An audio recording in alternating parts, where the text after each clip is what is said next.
बांधोगे तो दुख न मिले, ऐसा हो नहीं सकता है। हाँ, एक साधन है, अगर भगवान नाम का सहारा लोगे तो फिर दुख बिल्कुल समाप्त हो जाता है। भगवान उसको अपना धाम देते। ये विधान ऐसा है। भगवान के चरणों का स्मरण करो, पाप अपने आप नष्ट हो जाएगा। जैसे अग्नि होती है, अग्नि में जो डालोगे सब भस्म हो जाएगा। ऐसे ही जब भगवान नाम लेना शुरू करोगे तो पाप अपने आप जलने लगते हैं, कुछ करना नहीं पड़ता है। परमात्मा को कुछ भी नहीं करना पड़ता है, अपने आप जलने लगते हैं भगवान नाम लेने में। भगवान नाम लो, भगवान की कथा सुनो, या भगवान के गुण के मोतियों को चुनो जो उन्होंने लीलाएं की हैं। क्योंकि भगवान की लीला कैसी होती है, संसार की आसक्ति का कैसे त्याग किया जाता है, ये भगवान कृष्ण से सीखो। जो भगवान कृष्ण जाने लगे मथुरा की ओर, तो गोपियां भक्त भगवान जिनके साथ हमेशा रहते थे, साथ में खाना, साथ में रहना, साथ में पीना, और प्रेम भी इतना करते थे सभी भगवान को कि जहां बांसुरी की आवाज जाती थी तो जो गोपियां हुआ करती थी, उनके जो पति होते थे, पतियों को वो बांसुरी की आवाज नहीं सुनाई देती थी, लेकिन उनको सुनाई देती थी। तो जैसे ही बांसुरी की आवाज गई, चाहे रात हो चाहे दिन हो, भगवान की ओर दौड़ पड़ती थी। इतना प्रेम करती थी। और जब मथुरा को गए तो मथुरा और वृंदावन और उसमें कितनी दूरी रही होगी, विचार करो। त्याग, ऐसा त्याग। अच्छा, और जो भक्त थे, जैसे गोपियां थी या गोवाल वाले थे, गोपी थे, यशोदा नंद बाबा, ये जो थे, ये क्यों नहीं बार बार भगवान के पास गए? इसलिए नहीं गए बार बार कि भगवान की आज्ञा ही सर्वोपरि होती है। उनकी आज्ञा है, अब तक संयोग में भक्ति प्राप्त की है और अब वियोग में भक्ति प्राप्त करो।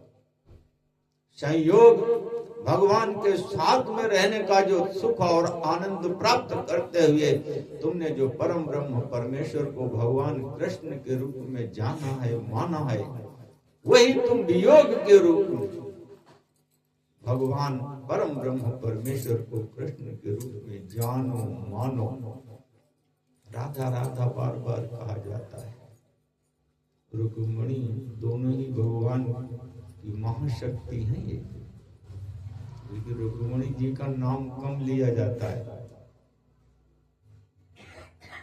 लेकिन नाम कम लेने से, ज्यादा लेने से कोई फर्क नहीं पड़ता। दोनों ही बराबर की शक्ति हैं, भगवान की महामाया है, जो भगवान से निरंतर जुड़ी भी रहती हैं और जोड़ के भी जो उनसे जुड़ता है रखती हैं। तो राधा राधा नाम क्यों लिया जाता है? क्योंकि उन्होंने भगवान की आज्ञा को सर्वोपरि माना। भक्ति का मतलब है अपने स्वरूप का ज्ञान हो जाए और भगवान के चरणों से प्रेम हो जाए, बस यही तो चाहिए। और ये सगुण में भी यही चाहिए, और ये संयोग में भी चाहिए, और ये वियोग में भी चाहिए। और भगवान हमेशा तो साथ में नहीं रह सकते हैं, अवतार लिया है, कार्य करने हैं, कार्य करते हैं। तो ये सब भगवान से हमको सीखना चाहिए। द्रौपदी जी कितनी बड़ी भगवान की भक्त थी। सब बात ठीक, सब कुछ ठीक, लेकिन जब द्वारिका गए फिर ये एक क्रिया होती है कि वहरिंग वस्तु का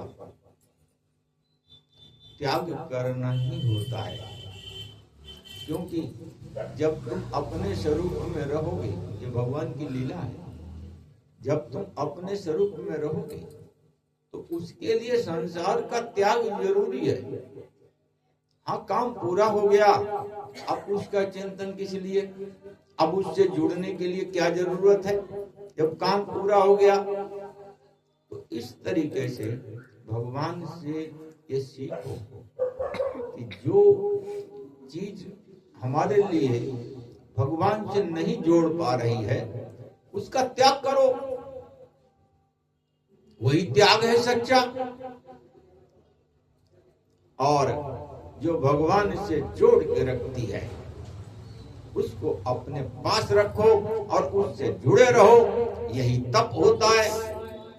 क्योंकि तीर्थाटन का फल, सत्संग का फल और मनुष्य शरीर का फल तो एक ही है, भगवान से जुड़े रहना। और मन नहीं लगता है, यह समस्या तुम्हारी है, इसको दूर करना ही होगा। अगर संसार की आसक्ति में शरीर छूटा तो जहां जाओगे संसार की आसक्ति ही पाओगे।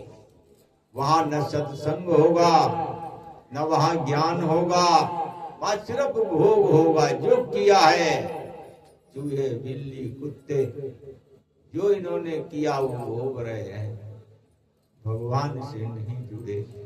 जो भगवान से जुड़े, एक बार की बात बताएं, देखो कैसे भगवान से जुड़ने का क्या लाभ होता है। सुमति और सुरुचि उत्तानपाद की दो रानियां थी। एक बार ऐसा संयोग हुआ कि सुमति के पुत्र ध्रुव, पहले कोई संतान ही नहीं हो रही थी। देखिए सद्बुद्धि सद्विचार किसे कहते हैं। सुमति एक ही रानी थी उत्तानपाद की, कोई संतान थी नहीं, तो वो तो निर्मल हृदय की थी। उसने उत्तानपाद से कहा कि तुम दूसरा विवाह कर लो, क्योंकि कुल चलना चाहिए। तो उत्तानपाद शादी करने के लिए राजी नहीं थे, क्योंकि सुमति के आचरण से, सुमति के व्यवहार से वो बहुत खुश थे। लेकिन उसने ही बार बार कहा कि देखो कुल और खानदान चलना चाहिए, इसलिए तुम विवाह दूसरा कर लो। उन्होंने दूसरा विवाह कर लिया। सुरुचि स्त्री आई।